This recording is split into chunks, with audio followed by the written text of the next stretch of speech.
신 안에 잔인함이란 없으며 내 안에도 없다.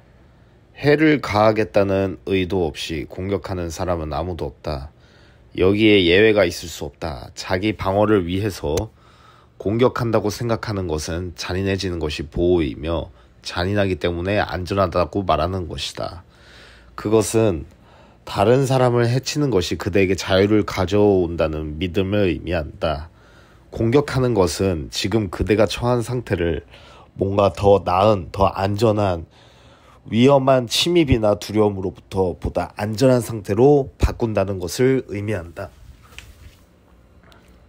두려움으로부터 방어가 공격이라는 아이디어야말로 얼마나 철저하게 정신 이상인가.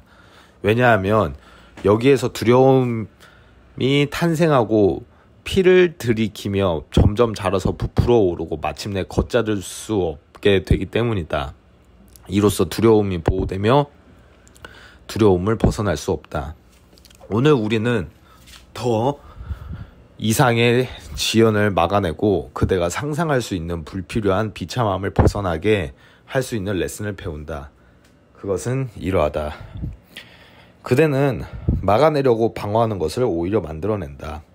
그대 스스로 그것에 맞서서 방어함으로써 그것은 실제가 되고 그것으로부터 벗어날 수 없게 된다. 그대의 무기들을 내려놓아라. 그래야만 비로소 그것이 거짓임을 지각할 것이다. 그대가 공격하는 것은 외부의 적인 것처럼 생각된다. 그러나 그대의 방어는 내면의 적을 만든다. 그것은 그대와 싸우고 그대의 평화를 박탈하며 그대의 마음을 전혀 화해할 수 없는 것처럼 보이는 두 진영으로 갈라놓는 낯선 생각이다. 이제는 사랑은 적, 즉 반대를 갖게 되었으며 이방인인 두려움은 이제 그대의 진정한 정체의 위험으로부터의 방어가 필요하다. 그대가 상상한 자기 방어가 그것이 상상한 방법을 따라 진행하는 수단을 주의 깊게 고려한다면 그 아이디어가 입각한 전제들을 지각할 수 있을 것이다. 먼저 아이디어들은 그들의 근원을 떠날 수밖에 없다. 왜냐하면 공격을 만들고 먼저 공격을 생각한 사람은 그대일 수밖에 없기 때문이다. 그러나 그대는 자신의 밖을 공격하며 그대가 만든 분열이 실제라는 완전한 신앙을 가지고 공격받을 사람으로부터 그대의 마음을 분리시킨다. 다음으로 사랑의 적에게 사랑의 속성들을 부여한다. 왜냐하면 두려움이 그대의 안전이요 평화의 보호자가 되며 그대는 위로와 자신의 힘에 대한 의심으로부터의 탈출과 꿈없는 조용한 휴식에 대한 희망을 위해 두려움에게 도움을 요청하기 때문이다. 반대로 사랑에게서 오로지 사랑에게만 속한 것을 빼앗음으로써 사랑에게 오히려 두려움의 속성들을 부여한다. 왜냐하면 사랑은 모든 방어를 단지 어리석을 뿐이라며 내려놓으라고 요청할 것이기 때문이다. 그러면 과연 그대의 무기들은 먼지로 변해버릴 것이다. 먼지에 지나지 않으니까 사랑을 적으로 가지면 잔인함이 신이 될 수밖에 없다. 신은 그들을 숭배하는 사람들이 그들의 지시를 따르되 질문을 던져서는 안 된다고 요구한다. 그 요구들이 의미가 있는지 심지어 제정신인지 묻는 사람들에게는 끊임없이 혹독한 형벌이 내려진다. 그들은 항상 자비롭고 정의로운 반면에 그들의 적들은 비합리적이고 정신 이상이다. 오늘 우리는 이 잔인한 신을 아무런 감정 없이 바라본다. 그의 입술에 핏자국이 선명하고 그로부터 불길이 활활 뻗어나오는 것 같아도 그는 단지 돌로 만들어졌을 뿐임을 주목한다. 그가 할 수 있는 것은 아무것도 없다. 우리는 그의 힘에 반항할 필요가 없다. 그는 아무런 힘도 없다. 그 신 안에서 자신들의 안전을 찾는 사람들은 아무런 안내자도 없으며 위험할 때 불러올 수 있는 세력도 없고 그들을 위해 싸워줄 막강한 전사도 없다. 이 순간은 끔찍할 수 있다. 그러나 또한 비열한 노예 상태로부터 해방되는 시간일 수도 있다. 그대는 이 우상 앞에 서서 정확하게 있는 그대로를 그를 바라보며 선택한다. 사랑으로부터 빼앗아 이 마음 없는 돌 조각 앞에 놓는 것을 다시 사랑에게 회복시킬 것인가? 아니면 그 우상을 대체할 또 다른 우상을 만들 것인가? 왜냐하면 잔인한 신은 많은 형식을 취하기 때문이다. 따라서 얼마든지 또 하나를 찾을 수 있다. 그러나 두려움이 두려움으로부터 탈출이라고는 생각하지 마라. 이 수업이 평화의 장애들에 대해서 무엇을 강조했는지 기억해보자. 도저히 무라고는 믿기지 않으며 단단한 덩어리처럼 보이고 뚫고 들어갈 수 없으며 무섭고 도저히 극복할 수 없는 것처럼 생각되는 마지막 장애는 바로 신께 대한 두려움이다. 바로 여기에 두려움의 생각을 신으로 왕자에 앉힌 기본 전제가 있다. 왜냐하면 두려움을 숭배하는 사람들은 두려움을 사랑하며 이제 잔인함을 사랑에게 투자한 것처럼 보이기 때문이다. 복수의 신에 대한 이 전적으로 미친 믿음은 어디에서 오는가? 사랑은 그것의 속성들을 두려움의 속성들과 혼동하지 않았다. 그러나 두려움의 숭배자들은 두려움의 적 안에서 그들 자신의 혼동을 지각할 수밖에 없으며 두려움의 잔인함이 이제는 사랑의 일부가 된다. 그렇다면 그들에게 참 사랑의 가슴보다 더 두려운 것이 무엇이 있겠는가? 참 사랑의 입술에서 피가 흐르는 것 같고 참 사랑으로부터 불길이 뻗어나오는 듯하다. 참 사랑은 다른 무엇보다 끔찍하고 상상할 수 없을 만큼 잔인하며 참 사랑을 그들의 신으로 인정하는 모든 사람을 때려눕힌다. 오늘 그대의 선택은 확실하다. 왜냐하면 그대는 자신이 돌로 조각한 마지막으로 보고 더 이상 그것을 신으로 부르지 않기 때문이다. 그대는 전에도 이곳에 왔었지만 이 잔인한 신이 또 다른 형식으로 그대에게 남아있도록 선택하였으며 따라서 신의 두려움이 함께 되돌아왔다. 이번에는 그것을 여기에 남긴다. 그 무게만큼 가벼워진 상태로 새 세상으로 돌아가서 보지 못하는 눈이 아니라 그대의 선택이 회복시킨 비전으로 그 세상을 바라본다. 이제 그대의 눈은 그리스도에게 속하며 그대의 눈을 통하여 그리스도가 본다. 이제 그대의 음성은 신께 속하며 신의 참 음성을 반향한다. 이제 그대의 가슴은 영원히 평화롭다.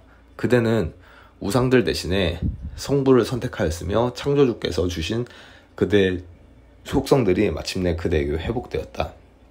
그대는 신의 참 부르심을 들었고 응답하였다. 이제 신께서 잔인함을 대체하시면서 두려움이 사랑에게 길을 내주었다. 아버지, 저희는 당신을 닮았습니다. 저희 안에 잔인함이 거하지 않으니 당신 안에 없기 때문입니다. 당신의 평화는 저희의 것입니다. 저희는 오로지 당신께로부터 받은 것만으로 세상을 축복합니다. 저희는 다시 선택하며 모든 형제가 저희와 하나임을 알기에 저희의 선택은 모든 형제를 위한 것입니다. 저희는 지금 당신의 구원을 받은 대로 형제들에게 가져다 줍니다. 그리고 저희를 안전하게 만드는 형제들에게 감사합니다. 형제들 안에서 당신의 영광을 보며 형제들 안에서 저희의 평화를 찾습니다. 저희는 과연 거룩하니 당신의 거룩함이 저희를 자유롭게 하였기 때문입니다. 그리고 감사드립니다. 아멘. Jesus Commentary. 자신이 이런 방식으로 완전하다고 생각하는 사람은 거의 없을 것이다. 많은 이가 자신은 잔인할 수 있다고 볼 것이다. 사랑하는 사람을 날카롭게 대하고 쉽게 화를 낼 수 있으며 자신을 통제하지 못하고 폭발할 수 있다. 그대는 상처를 주는 말을 내뱉을 수도 있다. 그러나 이러한 것들은 그대의 정체가 아니다. 오늘 이 점을 그대가 의식하기를 바란다. 사랑하지 않을 때 실제로 그대는 그대의 자신이 아닌 것이다. 잔인하거나 악독하거나 사랑하지 않는 방식으로 행동할 때 그대는 참된 그대의 정체에 진실하지 않은 것이다. 그대는 사랑으로부터 사랑을 위해 만들어졌으며 누군가를 공격하려는 열망이 일어나는 상황이 벌어지면 그 순간 그대는 분리 안으로 깊이 빠져드는 것이니 형제는 그대에게 비춰지는 그대 자신임을 이해하지 못하는 것이기 때문이다.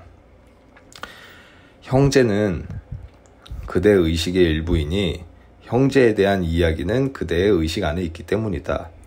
다른 사람에 대한 그대의 이야기는 그대 자신의 마음 안에 있다. 그곳이 바로 독이 들어있는 곳이다. 그러나 그 독은 그대 정체의 진실이 아니며 그래서 그대는 느낌이 나쁜 것이다. 상대방이 그대로 하여금 나쁜 느낌을 들게 만들었다고 생각하기에 그대는 나쁜 느낌을 갖지만 사실은 그대가 사랑하지 않고 상대방을 공격하거나 판단하기 때문에 나쁜 느낌을 갖는 것이다. 그대는 분리 안으로 더 깊이 들어감으로써 사랑에 더 가까이 감으로써 오게 될 것이라고 그대가 생각하는 이 재난으로부터 그대를 안전하게 지켜줄 것이라고 믿는다. 사실 그대는 모두 사랑이 아닌 이곳을 선택하였다. 홀로 있는 것처럼 생각되는 이 분리 경험은 그대가 신으로부터 버림받았다고 느끼게 만들지만 사실은 그대가 집을 떠난 것이다. 두려움 안으로 깊은 여정을 떠난 자는 바로 그대이며 신을 버린 자는 바로 그대이다. 그대는 끊임없는 공격과 판단과 분리에 대한 믿음을 통하여 이 환상의 분리 세상을 지속시킨다. 그래서 용서가 그토록 강력한 도구이니 그대는 다시는 공격과 판단이 자신의 친구인 것처럼 행동하지 않기 때문이다. 그대는 다시는 공격과 판단이 그대를 안전하게 지켜줄 것처럼 행동하지 않으며 형제가 저지르지 않는 죄에 대해 형제를 용서하니 분리를 지속하면 그대가 고통을 받을 것임을 이해하기 때문이다.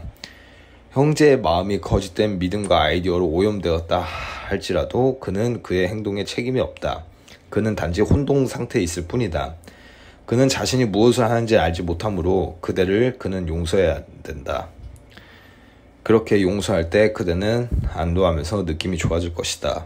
그렇다고 그대가 약해져서 사람들이 그대를 마음대로 할 수 있게 될 것이라는 뜻은 아니다.